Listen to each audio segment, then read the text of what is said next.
Welcome to one of the most disturbing cases ever documented in Savannah, Georgia.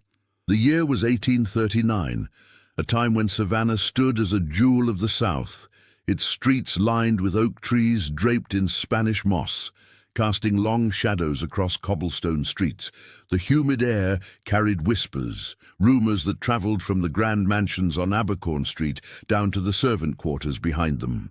It began with a notice in the Savannah Morning Republican, dated April 3rd, 1839.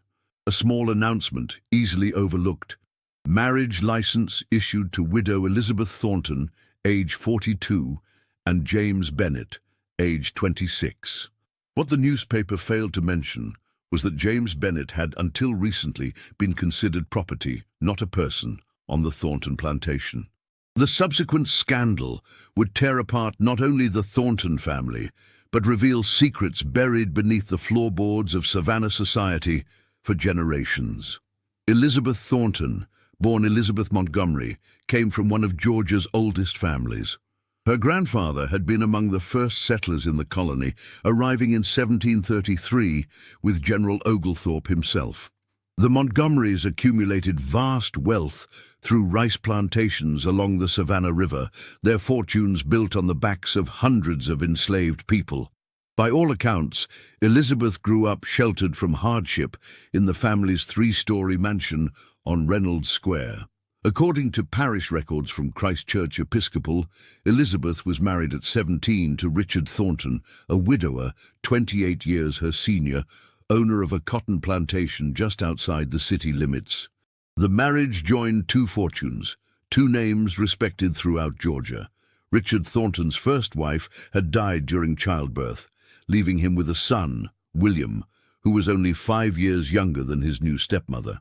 The Thornton household was managed with precision, at least according to the journals of Mary Berrien, a cousin who visited the plantation in the summer of 1826. "Cousin Elizabeth runs her household with remarkable efficiency," wrote Mary. "Though she appears delicate, she maintains strict order among the servants. Richard speaks little at dinner, leaving Elizabeth to manage conversation. There is a peculiar silence that falls when he does speak." Those who knew the family noted that Richard was often away on business in Charleston or Augusta, leaving Elizabeth to manage the plantation. What few realized was how much time she spent in the company of a house servant known only as Grace in household ledgers. Grace had arrived at the plantation in 1822, purchased from a trader in Charleston. What makes this significant is that Grace arrived with her son, then a boy of 9 years old. His name was James. Tax records from Chatham County indicate that by 1835, the Thornton plantation housed 47 enslaved individuals. Among them, James Bennett was listed as house servant, one of only 4 given such designation. Most were field hands, their names recorded only as numbers in inventory lists. But James appears repeatedly in household account books, first as Grace's boy, then simply as James, and finally as James Bennett. The addition of a surname was unusual and raises questions that have haunted Savannah historians for decades. According to Dr. Eleanor Hammond, who studied the Thornton papers in 1963 before they mysteriously disappeared from the Georgia Historical Society archives, James was taught to read and write, another unusual circumstance. The ledgers show purchases of books, slates, and pencils specifically noted as "for J.B.'s instruction," wrote Hammond in her unpublished manuscript, Whispers from Reynolds Square. Richard Thornton died in the yellow fever epidemic of 1836. His will, filed at the Chatham County Courthouse, left everything to Elizabeth, with a substantial inheritance for his son William, who by then was 29 and had his own plantation near Macon. The will contained an unusual provision. "The servant James Bennett shall remain in the employ of my wife, and shall not be sold or transferred under any circumstances." This provision would later be scrutinized by attorneys when the scandal broke. Why would Richard Thornton specifically protect one servant? Parish records indicate Elizabeth observed a mourning period of exactly 1 year before she began to appear at social functions again. Neighbours noted that during this time the Thornton household seemed to operate without disruption, despite the absence of its master. It was during this period that witnesses later reported seeing Elizabeth and James Bennet in circumstances that raised eyebrows. Margaret Habersham, who lived on the neighbouring property, told investigators in 1839 that she had seen them walking together in the garden like companions rather than mistress and servant. A former kitchen maid, Sarah Johnson, whose testimony was recorded by a court clerk, claimed she had once entered the study without knocking and found them standing unusually close, James's hand withdrawing quickly from Elizabeth's arm. "They jumped apart like they'd been burned," she reportedly said. "Mrs. dismissed me right quick, but her face was flushed in a way I ain't never seen before." Winter turned to spring, and spring to summer. The weeks passed in a strange, tense quiet. Elizabeth Thornton began declining invitations to society events. Her cousin, Thomas Montgomery, wrote in a letter to his sister that he had called upon Elizabeth in February of 1838 and found her altered in demeanour, distracted in conversation, and dressed with a simplicity uncharacteristic of her station. He noted that James Bennet had served them tea and that Elizabeth addressed him with a familiarity that I found disquieting. The letter continues, "When I inquired after her health, she answered that she had never felt more alive. There was something in her eyes I did not recognize, something that reminded me not of our gentle cousin, but of someone with a secret joy." What happened next was documented in a series of increasingly urgent letters between William Thornton and his uncle, Judge Henry Thornton of Savannah. William, having heard rumors from former house servants who had connections to the plantation, wrote on December 10, 1838, "I have received disturbing reports regarding my stepmother's conduct. I pray they are malicious fabrications, but I fear there may be truth to them. I intend to visit the plantation unannounced next month to ascertain the situation for myself," Judge Thornton replied, cautioning restraint. But his letter contained an ominous line. "There have been whispers in certain circles. It would be prudent to address this matter privately before it becomes fodder for public speculation." According to court records filed later, William Thornton arrived at the plantation on January 15, 1839, during a cold rain that had turned the roads to mud.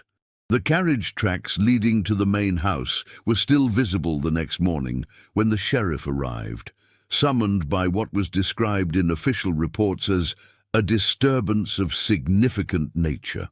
What exactly transpired during William's visit was never fully disclosed in public records. What is known is that William Thornton left the plantation before dawn the following day and rode directly to the sheriff's office in Savannah. By noon, James Bennet had been taken into custody on charges that were later dismissed. Elizabeth Thornton was not arrested, but according to church records, she was asked not to attend services at Christ Church for a period of reflection. The silence that followed was broken 6 weeks later by the marriage announcement. Elizabeth Thornton had somehow secured freedom papers for James Bennet, and then, in an act of defiance that shocked Savannah society, married him in a small ceremony performed by Reverend John Baker, a Methodist minister known for his abolitionist sympathies. The ceremony took place not in a church, but in the parlor of the Thornton home, with only 2 witnesses present, Grace, James's mother, and a lawyer from Philadelphia named Samuel Cooper, who had arrived in Savannah 3 days earlier. According to hotel registers from the City Hotel, Cooper stayed exactly 2 nights in Savannah before departing for Charleston and then north to Philadelphia, never to return to Georgia. The reaction was swift and merciless. The Savannah City Council convened an emergency session on April 5, 1839. The minutes of this meeting were later expunged, but according to newspaper accounts, they discussed a moral emergency threatening the very fabric of our society. William Thornton filed a petition to have his stepmother declared mentally incompetent and to assume control of the family estate. Judge Henry Thornton recused himself from the case, citing family connection, but privately wrote to the governor requesting intervention. The Montgomery family publicly disowned Elizabeth, placing notices in newspapers as far away as Charleston and Atlanta, stating that she was no longer recognized as a daughter of our line. What happened next has been pieced together from fragmentary accounts, as many records were deliberately destroyed in what appears to have been an attempt to erase the scandal from Savannah's history. According to a letter found in 1954 during renovations of an old house on Broughton Street, a group of 12 men visited the Thornton plantation on the night of April 10th. The letter, written by someone identifying himself only as a witness to infamy, described how the men surrounded the house carrying torches. They called for Bennett to come out and face justice. The widow appeared on the porch instead, a shotgun in her hands. She said only, "This is my property and my choice. Leave now or face the consequences." There was something in her eyes that gave even the angriest among them pause. The men retreated that night but returned with the sheriff 2 days later. They found the house empty, the furniture covered with sheets, as if the occupants had left in an orderly fashion rather than fled in panic. A search of the premises revealed nothing unusual except for a small room off the main library that had been emptied of all contents. According to Sarah Johnson, the former kitchen maid whose testimony was recorded months later, that room had been James's study, where Elizabeth had taught him to read and write, and where they often spent evenings together. "They cleared it out complete," Johnson stated. "Not a book, not a paper. Nothing left to show what went on there for all those years." The disappearance of Elizabeth Thornton and James Bennett launched what newspapers delicately called the most extensive search for persons of interest in Chatham County history. Ports were watched, roads patrolled, neighboring states alerted. William Thornton hired private investigators from as far away as New York to trace their movements. Yet despite these efforts, no confirmed sighting was ever documented. It was as if they had vanished into the humid Georgia air. Rumors, however, multiplied. A station master in Charleston reported seeing a white woman and a well-dressed black man boarding a northbound train the morning of April 11th. A ship captain in Wilmington, Delaware, told authorities he had transported a mixed-race couple to Boston in late April, though he could not positively identify them from descriptions. Most intriguingly, a banker in Montreal, Canada, reported in August of 1839 that a woman matching Elizabeth's description had attempted to access funds using documentation from the Philadelphia lawyer, Samuel Cooper. As months passed without resolution, the scandal began to transform into something else, a whispered legend, a cautionary tale told to young women of good families. The Thornton plantation fell into disrepair. William Thornton, having finally secured legal control of the property in October of 1839, sold it to a family from Virginia and never returned to Savannah. What he did with the 46 remaining enslaved people is not recorded in surviving documents, though a bill of sale in the Chatham County archives shows that at least some were sold to a plantation in Alabama. Grace, James's mother, was not among those listed in the sale. The investigation might have ended there, filed away as an unsolved mystery, had it not been for what was discovered 5 years later. In 1844, workers renovating the old Thornton house for its new owners made a disturbing discovery beneath the floorboards of the small study that had been emptied. There, carefully wrapped in oilcloth, they found a leather-bound journal. The journal was turned over to local authorities and eventually made its way to Judge Henry Thornton, who was said to have read it in one sitting before locking it away in his personal safe. The judge died 3 weeks later of what was described as apoplexy, a stroke brought on by extreme agitation. The journal's contents were never made public. After Judge Thornton's death, his widow claimed to have burned it without reading it herself, calling it a vessel of contamination. However, before its destruction, the judge's clerk, a young man named Thomas Wilberforce, admitted years later to having made a partial copy of certain passages.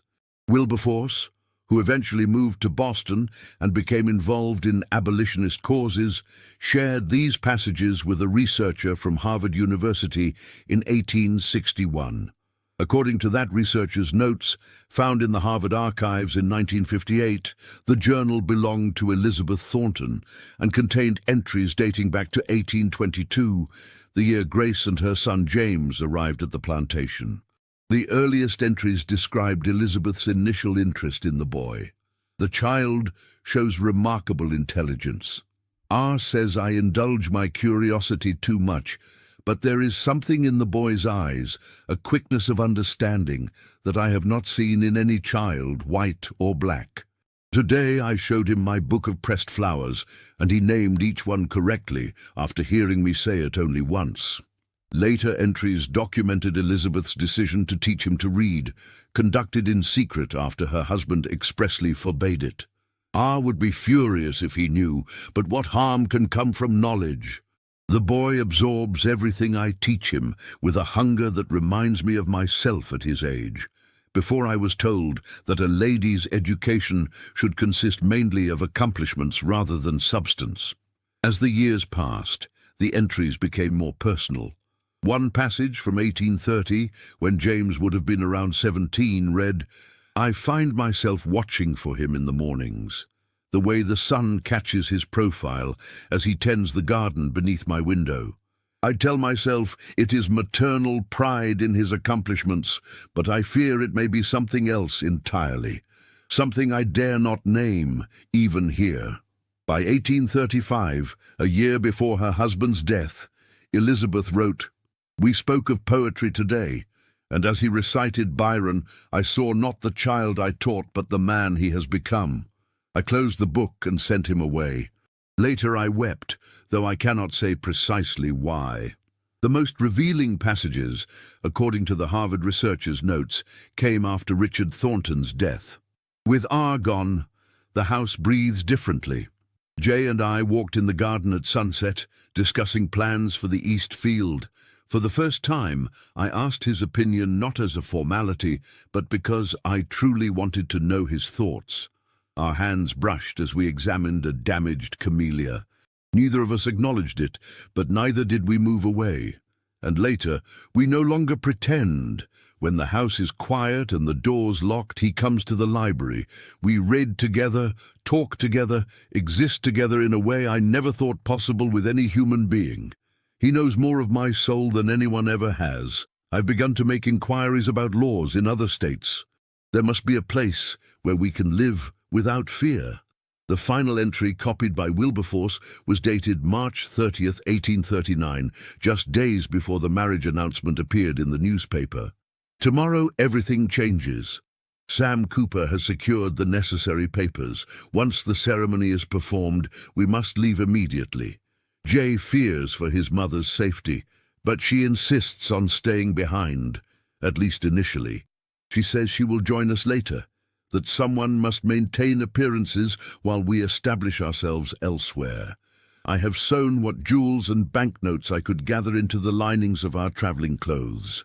The northern abolitionists Sam introduced me to have arranged a network of safe houses. I know the danger, I know what we risk. But for the first time in my life, I am choosing rather than being chosen for." The Harvard researcher's notes included a tantalizing postscript. Wilberforce claimed that in 1852, while visiting Montreal on business, he encountered a woman he believed to be Elizabeth Thornton. She was using another name, which he did not record, and was living in a modest but comfortable house in a mixed-race neighborhood. When he approached her, she denied being Elizabeth Thornton, but invited him to tea nonetheless. During their conversation, she mentioned poetry, and specifically Byron, which triggered his memory of the journal. As he was leaving, he noticed a portrait on the wall of a black man in formal attire.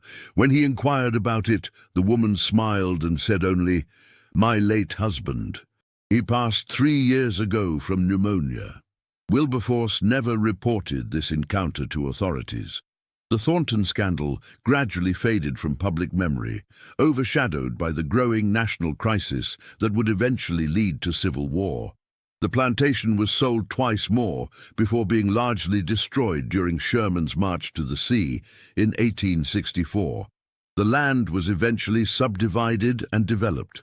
Today, a housing development stands where the main house once was, and few residents know the history beneath their feet. The Thornton name survives only in a small street off Abercorn and in the archives of the Georgia Historical Society, where researchers occasionally stumble upon fragments of the story while looking for something else entirely. In 1957, during construction of a shopping center near the original plantation site, workers uncovered a small metal box buried approximately 3 feet below ground. Inside was a cameo brooch, a pressed camellia preserved between glass plates, and a folded paper containing a lock of hair tied with blue thread. The items were turned over to the Georgia Historical Society, where they remained uncatalogued until 1963, when Dr. Eleanor Hammond examined them as part of her research into the Thornton case. In her notes, she observed that the cameo appeared to match one described in Elizabeth Thornton's wedding inventory from her first marriage. The pressed flower was identified as a rare variety of camellia that had been developed on the Thornton plantation. The lock of hair, when examined under microscope, appeared to be from 2 different individuals intertwined. Dr. Hammond's research was never published. According to colleagues, she became increasingly obsessed with the Thornton case, convinced that there were more documents to be found. In the spring of 1963, she traveled to Montreal to follow up on the Wilberforce account. She wrote to her department chair at Emory University that she had made a breakthrough and would return with evidence that will rewrite this chapter of Georgia history. 2 weeks later, her hotel room was found empty, her research notes missing. The only item remaining was a single pressed camellia, similar to the one found in the metal box placed on her pillow. Hammond herself was located 3 days later in a hospital, disoriented and unable to account for the missing days or the disappearance of her research materials. She abandoned her work on the Thornton case shortly thereafter and refused to discuss it until her death in 1968. The story of Elizabeth Thornton and James Bennett exists now in the liminal space between documented history and legend. Parts of it can be verified through court records, newspapers, and personal correspondence. Other elements remain speculative, pieced together from fragments, whispers, and silences in the historical record. What is certain is that in the spring of 1839, a wealthy white widow and a black man she had once owned according to the laws of Georgia disappeared together, leaving behind a society scandalized not just by their defiance of racial boundaries, but by the implication that their relationship had developed over years, perhaps even while Elizabeth's husband was still alive, within the very household that was meant to embody Southern social order. The mystery that remains unsolved is not just what happened to Elizabeth and James after their disappearance, but what happened in the years before, in the quiet moments of teaching and learning, in conversations over books, in glances exchanged across rooms where others saw only mistress and servant. What words passed between them? What promises were made? And perhaps most disturbingly to those who discovered the truth, how many other households harbored similar secrets behind their respectable facades? How many other relationships existed in the shadows, defying the strict boundaries upon which Southern society was built? In 1969, shortly after Dr. Hammond's death, a graduate student cataloguing her effects found a sealed envelope with instructions that it not be opened until 50 years after her death. The university administration, concerned about potential legal issues, overrode this request and opened the envelope in the presence of attorneys. According to a staff member who was present but requested anonymity when interviewed in 1972, the envelope contained a single sheet of paper with an address in Montreal and the words, "They survived, they lived. Their descendants walk among us still." The paper was reportedly seized by university officials and has never been made public. The address, according to the staff member, was for a cemetery. Today, the story of Elizabeth Thornton and James Bennett surfaces occasionally in academic papers, in specialized books on antebellum Southern society, or in whispered ghost tours of Savannah's historic district. Tour guides point to a certain house on Reynolds Square, not the original Thornton residence, but one nearby, and claim that on certain nights, particularly in April, witnesses have reported seeing a light moving from room to room, as if someone is searching for something or someone. Others claim to have heard the faint sound of poetry being recited, though they can never quite make out the words. These are merely tourist tales, embellishments for the curious, with no basis in documented fact. What remains factual is this. In 1839, Elizabeth Thornton and James Bennett chose each other in a society that forbade such choices. They vanished rather than submit to separation. And somewhere, perhaps in a forgotten archive, in an attic trunk, or buried beneath a modern foundation, there may still exist evidence of what happened to them after they stepped out of recorded history and into the realm of legend. Until such evidence surfaces, their story remains one of the most disturbing chapters in Savannah's history, not because of any violence or supernatural element, but because it challenged the very foundations upon which an entire society was built, revealing the fragile nature of social conventions and the extraordinary measures some would take to maintain or defy them. In the words attributed to the Harvard researcher who examined Wilberforce's notes, the most terrifying aspect of the Thornton case is not what it reveals about the two individuals at its center, but what it suggests about countless others whose stories were never documented, whose defiance never made it into historical records, whose lives were lived in desperate silence or erased entirely from memory. How many Elizabeth Thorntons and James Bennetts existed across the American South, their stories buried with them? And what does that tell us about the society that worked so diligently to ensure those stories would never be told? The question echoes still, through the moss-draped squares of Savannah, along the shadowed banks of the river, and in the silent spaces between the pages of history books. In 1972, during the renovation of an old colonial-era post office building in Schenectady, New York, workers discovered a hidden compartment behind a loose brick in the basement wall. Inside was a small leather pouch containing 3 letters addressed to Mrs. Jane Bennett at an address in Albany. The letters, dated 1841 through 1843, were written in a flowing feminine hand and signed only with the initial G. Historians later identified this as likely being Grace, James Bennett's mother, who supposedly remained in Georgia after Elizabeth and James fled.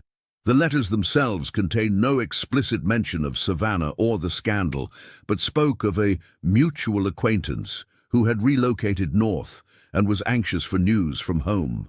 The most revealing passage came in the 3rd letter, dated December 18th, 1843. Our mutual friend asks after you constantly. The situation here has grown more difficult since you departed. The new master is not kind. Many have been sold away. I keep the secret you entrusted to me close to my heart, though there have been those who question me still. I tell them nothing. The item you left in my care remains secure where we discussed.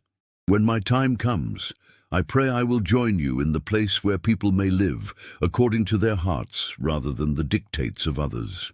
What makes these letters significant is not just their content, but their very existence.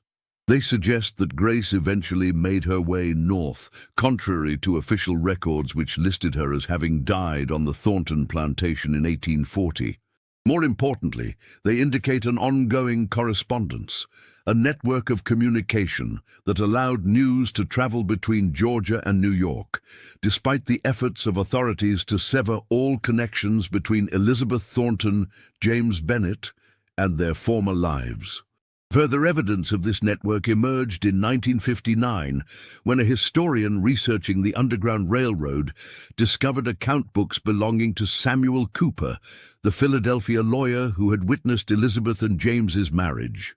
The books, found in the archives of a Quaker meeting house in Pennsylvania, contained coded entries that scholars eventually deciphered as records of funds transferred to various locations along established escape routes for enslaved people seeking freedom. One entry, dated June 5, 1839, noted, "Special arrangement for T&B package delivered successfully to Montreal. Additional funds released as agreed for 5 years of security and silence." Dr.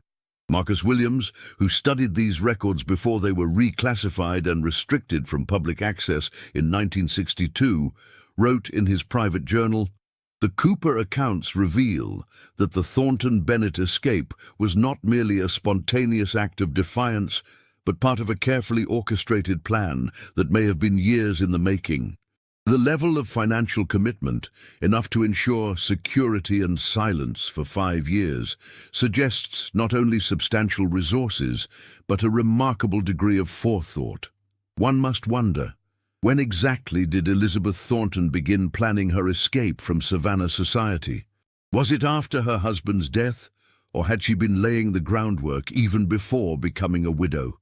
This question became even more pertinent in 1964, when construction workers demolishing an old rice mill near the original Thornton plantation discovered a hidden space beneath the floorboards.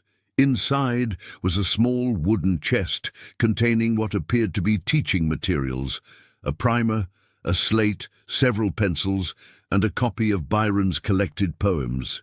The items were estimated to date from the 1820s or early 1830s, years before Richard Thornton's death. Most significant was a small notebook filled with handwriting exercises, lines of repeated phrases, gradually improving in quality. One page contained the sentence, written over and over with increasing skill, "I am James Bennett. I am a man. I have a mind." At the bottom of the page, in different handwriting, presumably Elizabeth's, were the words, "Excellent progress. You have earned your name today." The discovery suggested that Elizabeth had indeed been teaching James in secret while her husband was still alive, creating a hidden space where they could meet without arousing suspicion. The rice mill, according to plantation records, was rarely used after newer equipment was installed closer to the main fields in 1825. It would have provided an ideal location for clandestine lessons, far enough from the main house to avoid detection, yet not so distant as to raise questions about Elizabeth's movements. What remains unclear is how and when their relationship evolved from teacher and student to something more intimate. No documents exist that explicitly confirm the nature of their connection before Richard Thornton's death. However, a letter from Elizabeth to her cousin Anne Montgomery, dated October 18, 1834, 2 years before she became a widow, contains a passage that some historians have interpreted as a veiled reference. "I find myself living 2 lives these days. The one visible to society, where I play my assigned role with precision, and another that exists in moments stolen from the day, in conversations that could never be overheard, in thoughts I dare not speak aloud. It is in this second life, dear Anne, that I find myself most truly alive. Is that not the strangest confession, to feel most authentic when one is most in hiding?" The dual life Elizabeth described became increasingly difficult to maintain after her husband's death. As a widow, she would have been subject to greater scrutiny, particularly regarding her management of the plantation and treatment of the enslaved people she now owned outright. Several accounts from that period note changes in her behavior. Margaret Williams, a neighbor who recorded her observations in a private journal discovered in 1957, wrote in September 1836, "Called upon Elizabeth Thornton today, 6 months after Richard's passing. Found her changed in ways I cannot quite articulate. There is a restlessness about her, a barely contained energy that seems at odds with her mourning dress. When I mentioned the difficulty of managing such a large property alone, she smiled in a manner I found disconcerting and said, 'I am not as alone as one might think.'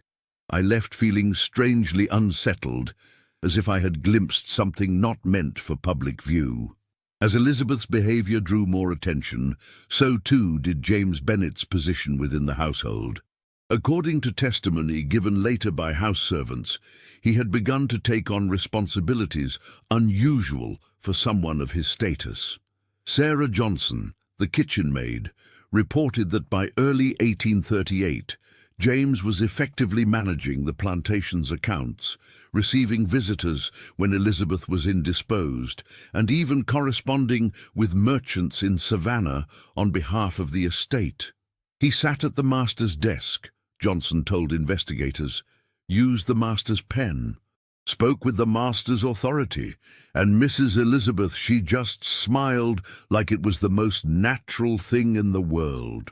This gradual shift in roles, this blurring of the strict boundaries that govern Southern society, could not continue indefinitely without consequences.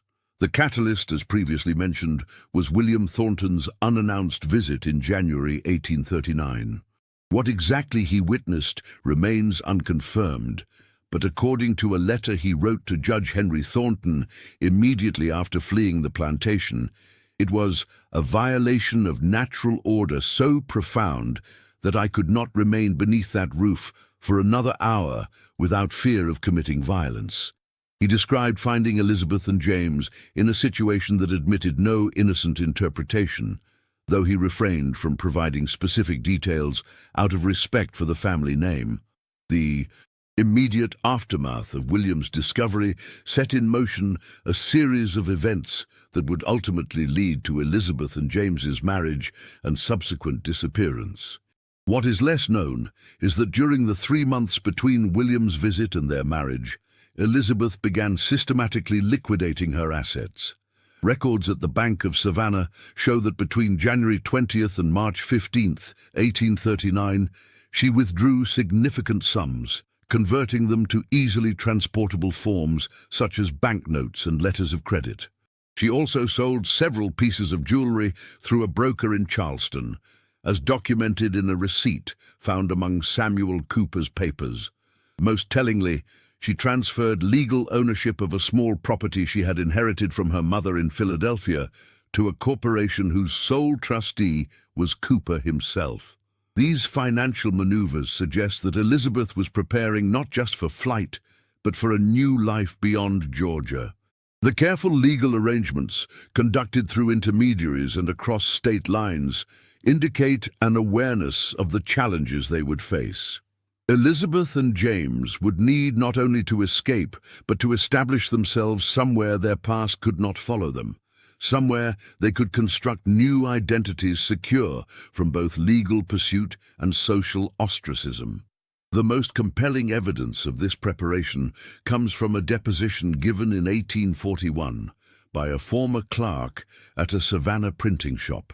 During a legal dispute over William Thornton's claim to his stepmother's property, the clerk testified that in February 1839, a well-dressed black man, he later identified as James Bennet, had commissioned business cards and correspondence paper for a Mr. James Bennet, importer of fine teas and spices. The address on the cards was in Montreal. According to the clerk, Bennet explained that he was acting on behalf of his employer, who was expanding business interests northward. The clerk thought nothing of it at the time, but recognized the significance after the scandal broke. The business cards represented more than just a cover story. They were evidence of a future Elizabeth and James had envisioned together, one where he would be not property, but proprietor, not servant, but merchant. The choice of Montreal was strategic. As part of British Canada, it offered distance from US laws regarding fugitive slaves. Its cosmopolitan nature and substantial mixed-race population provided relative anonymity. Most importantly, its status as a commercial hub would make a new tea and spice import business seem unremarkable. Just one more enterprise in a city built on trade. The actual journey from Savannah to Montreal remains largely undocumented, though fragments suggest they traveled by ship to Philadelphia, where Cooper provided temporary shelter and new identification papers, then overland through New York State and across the Canadian border. A receipt for passage on the schooner Mary Jane from Savannah to Philadelphia, dated April 12, 1839, was found among Cooper's effects. It listed two passengers, Mrs. E. Smith and Mr. J. Smith, described as aunt and nephew traveling on family business. What is known with reasonable certainty is that by August 1839, someone matching Elizabeth's description was attempting to access funds in Montreal, as previously noted. By November of that year, city directories list a James Bennett importer with a small shop on Rue Saint-Paul and a residence on Rue Saint-Antoine. The following year's directory adds Mrs. Jane Bennett at the same residence address.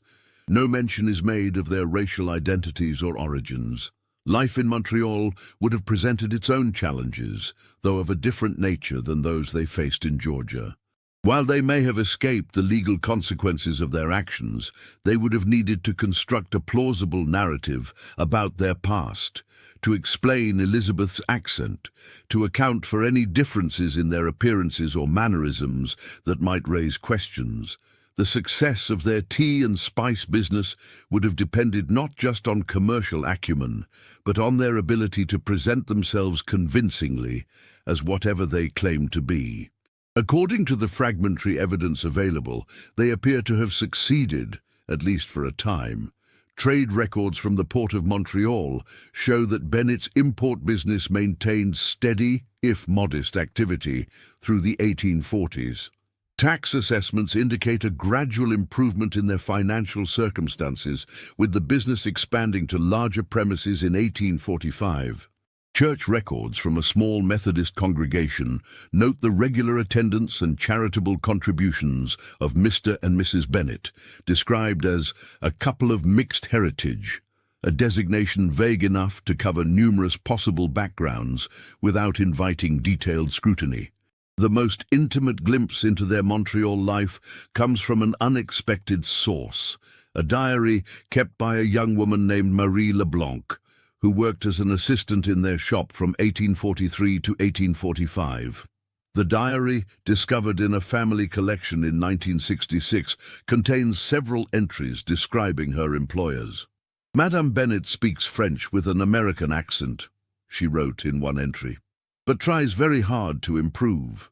She's always elegant, even in simple clothes, and treats everyone with the same courtesy, whether they are wealthy customers or street vendors. Monsieur Bennett runs the business with great attention to detail. They seem devoted to each other in a quiet way.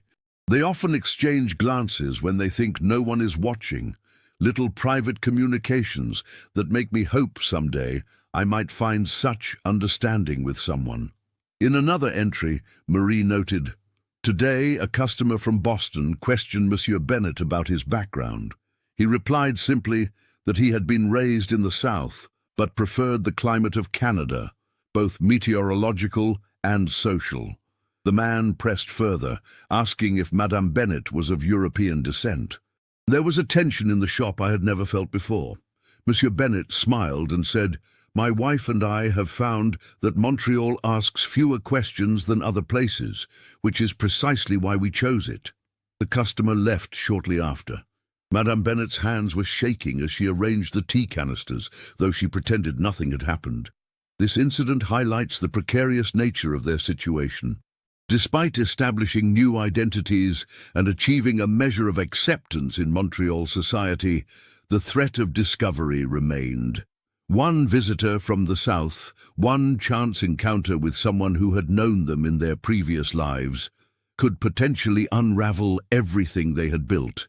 This persistent vulnerability likely explains why, according to Montreal property records, the Bennets sold their business in 1849 and moved to a smaller, more remote community outside the city.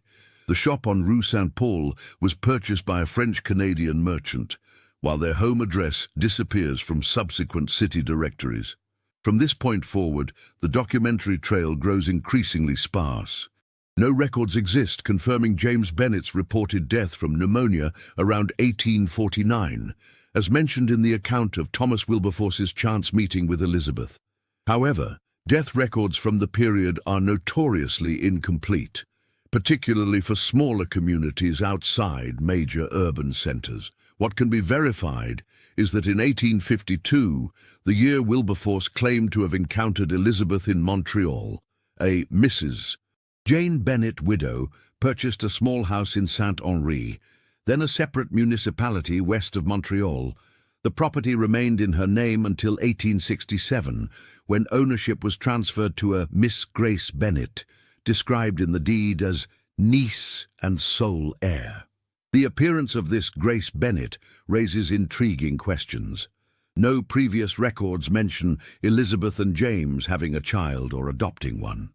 However, the name's similarity to that of James's mother suggests a possible connection. Could this Grace have been James's mother, who, according to the letters found in Schenectady, had eventually made her way north? Or might she have been a child born to Elizabeth and James, named after her paternal grandmother?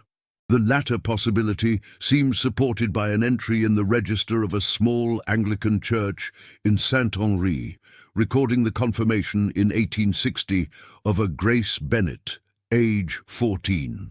If accurate, this would place her birth around 1846, 7 years after Elizabeth and James fled Savannah. The existence of a child would add yet another dimension to their story, not just a forbidden marriage, but a family created across the boundaries of race and class that defined 19th century America. It would mean that somewhere, perhaps even today, there may be descendants of Elizabeth Thornton and James Bennet, carrying their legacy without perhaps even knowing the extraordinary circumstances that brought their ancestors together. The final documented trace of Elizabeth herself appears in 1869, 30 years after she scandalized Savannah society. A notice in a Montreal newspaper announced the passing of Mrs. Jane Bennet, formerly of the United States, at the age of 72. The brief obituary mentioned that she was survived by her beloved granddaughter and would be remembered for her quiet strength, her appreciation of poetry, and her belief in the equality of all souls before God. She was buried in a small cemetery in Saint-Henri, in a plot purchased years earlier that contained another grave, unmarked except for the dates 1822 to 1849, the approximate lifespan of James Bennet. In 1963, when Dr. Eleanor Hammond traveled to Montreal following Wilberforce's account, she reportedly visited this cemetery. Whatever she found there, whatever breakthrough she claimed to have made, disappeared, along with her research notes during her mysterious 3-day absence.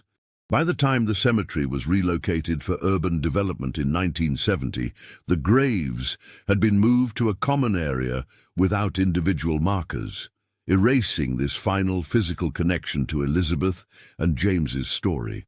And so we are left with fragments, documents scattered across archives in Georgia, New York, Pennsylvania, and Quebec.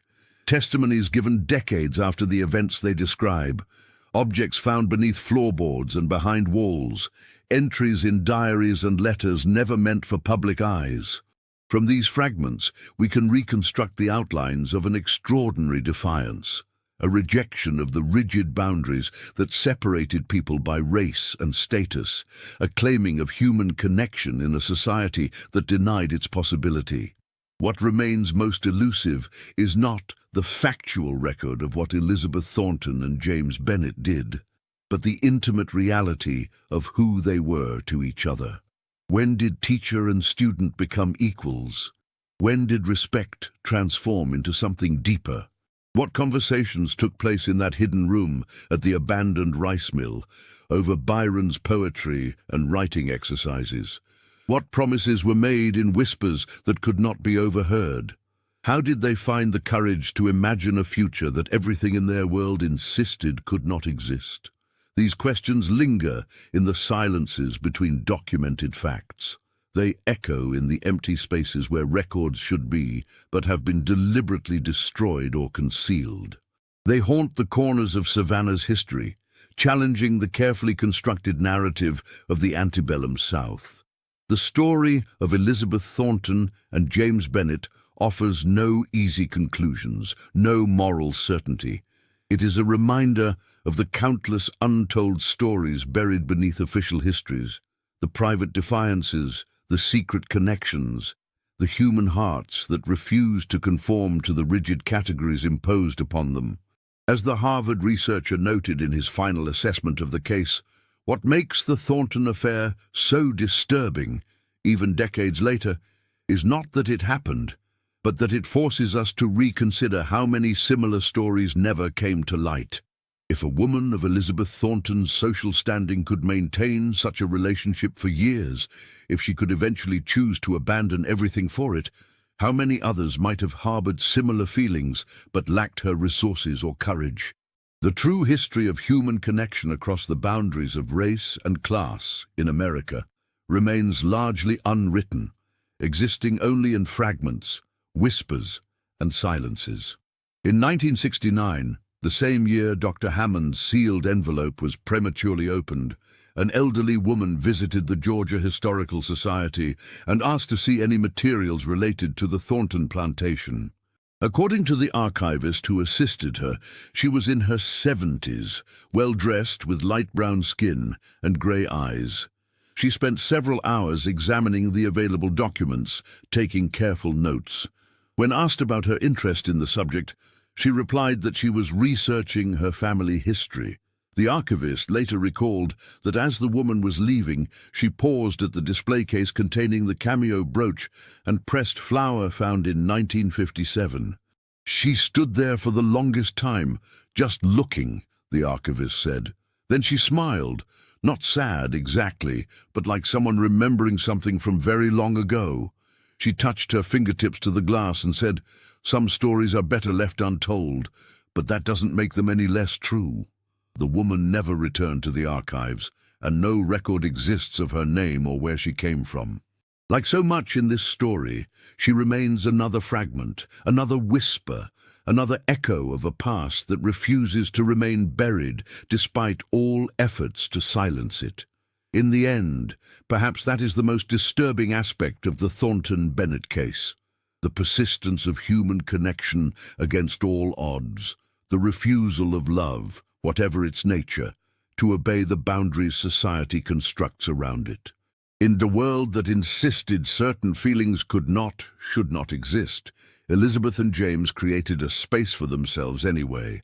First in secret rooms and coded glances, later in a life built far from everyone who knew them, and finally in the scattered traces they left behind, fragments that pieced together still have the power to unsettle us today.